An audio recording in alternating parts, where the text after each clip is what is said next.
Приветствую, друзья! Личный разговор Трампа и Путина вроде бы закончился договоренностью о 30-дневной приостановке ударов по объектам энергетики. Я говорю «вроде бы», поскольку заявления пресс-служб двух президентов выглядят несколько по-разному. Это похабный мир, на мой взгляд, но все-таки мир.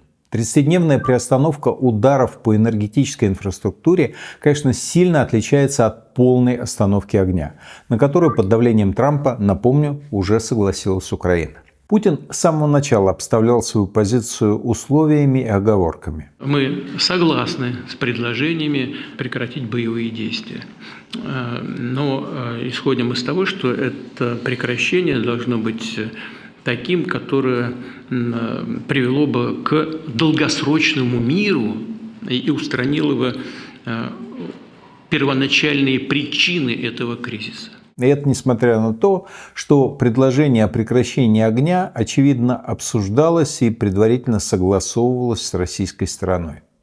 Однако тональность заявлений Путина, выбранная для изначального ответа мероприятия, все говорит о том, что Кремль хочет поторговаться. Сама по себе идея правильная, и мы, безусловно, ее поддерживаем.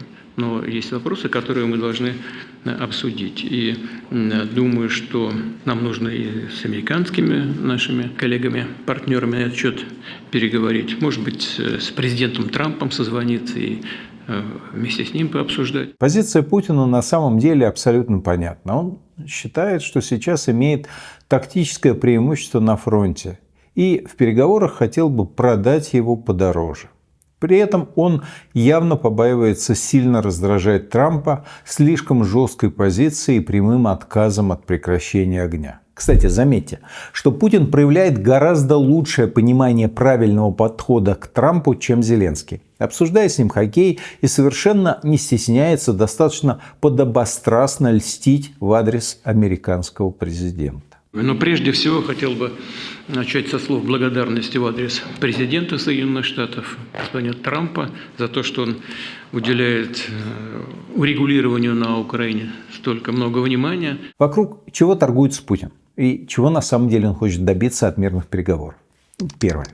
Он хочет заходить в переговоры только после окончательного вытеснения подразделений ВСУ с территории Курской области. Садиться за стол переговоров, пока у Украины есть российская территория для размена, он не будет. Именно поэтому в последнее время мы видим очень серьезную активизацию российских войск в Курской области. Спецоперация «Труба» с заброской спецназа по магистральному газопроводу в тыл ВСУ, взятие Суджи практически без боя, демонстративный визит Путина в Курскую область в костюме охранника, концентрация ресурсов в Курской области за счет практически всей остальной линии фронта. Все это однозначно говорит нам о спешке и о стремлении вытеснить ВСУ с российской территории до начала переговоров, что, судя по всему, российским вооруженным силам уже удалось.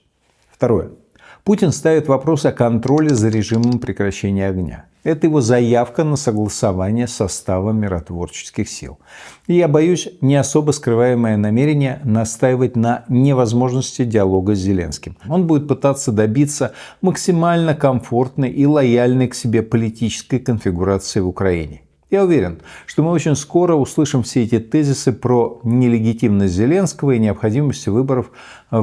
Естественно, все это будет в расчете на дестабилизацию. Третье. Он хочет гарантий. Гарантий, что Украина не будет использовать остановку огня для перегруппировки, вооружения и мобилизации. Глобальным требованием Путина на переговорах будет то или иное ограничение военного потенциала Украины. Запрет на поставки западного вооружения, ограничения на размер армии, демилитаризованные зоны и так далее. Путин, безусловно, будет пытаться создать себе благоприятную возможность для возобновления войны в перспективе. И поэтому даже в рамках обсуждения временного прекращения огня он ставит вопрос об остановке поставок оружия и о прекращении обмена разведданными. Четвертое. Путин подчеркивает, что Россия ведет наступление по всему фронту и намекает, что остановка наступления должна быть чем-то компенсирована. Он явно начинает разговор про территориальные уступки. Думаю, Путин на переговорах будет требовать фактического признания и контроля над украинскими территориями. Как минимум, речь пойдет про те, которые захвачены к настоящему моменту, и про те, которые были вписаны в Конституцию РФ авансом. К дальнейшему продвижению его подталкивает и российское общественное мнение, которое, судя по имеющимся данным, восприняло информацию о готовности Украины к переговорам как сигнал о бедственном положении ВСУ.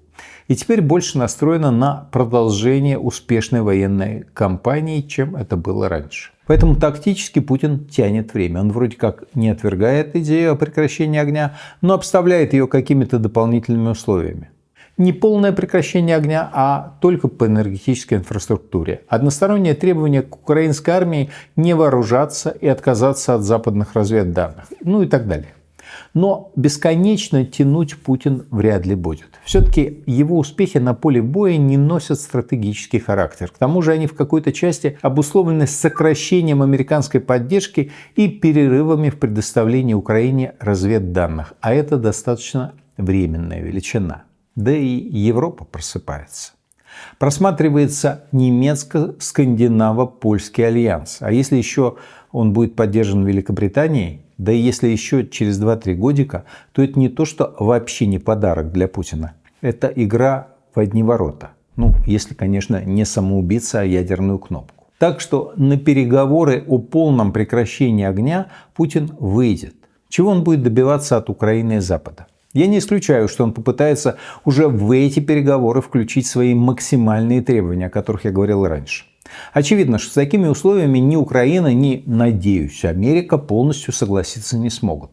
А значит, путинские требования будут затягивать торговлю, это двигать момент прекращения огня. И вот здесь мы увидим, насколько американский президент и его команда смогут проявлять на переговорах ту жесткость, которую они много раз анонсировали. Первый раунд общения Трамп провел не блестяще. Но какого-то продвижения он все-таки добился. 30 дней прекращения хотя бы каких-то ударов – это важно. Путин, который уже дал команду остановить огонь – это важно.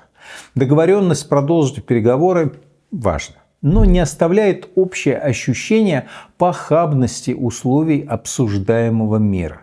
Во-первых, даже такой мир лучше бесконечного смертоубийства. А во-вторых, у Америки остается еще достаточно возможностей для лучшего балансирования позиций. Трамп много раз говорил, что, по его мнению, Владимир Путин хочет закончить войну и проявляет заинтересованность в мирных переговорах.